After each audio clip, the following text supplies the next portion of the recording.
While the utter Indian nationalists roar and rant, boycott Chinese products, and literally burning their property like this.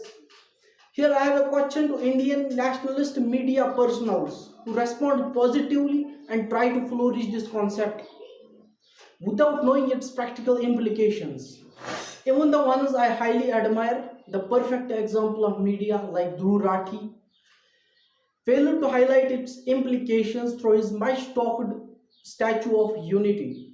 The work of Statue of Unity started in 2013 and it was completed in 2018 in the Modi's regime. It took almost approximately 3000 crores for building it. And ironically, when I searched on Google, I found this. The bronze panels, which constitute the 9% of this statue, were manufactured from the Chinese company Jiangxi Tongqing Handicrafts. Now I have a question to whole of the nation.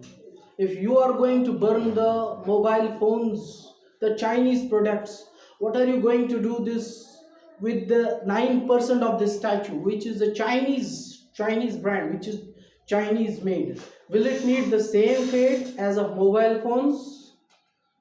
Or if no, how you are going to react with the situation when this thing is Chinese? Nation wants to know.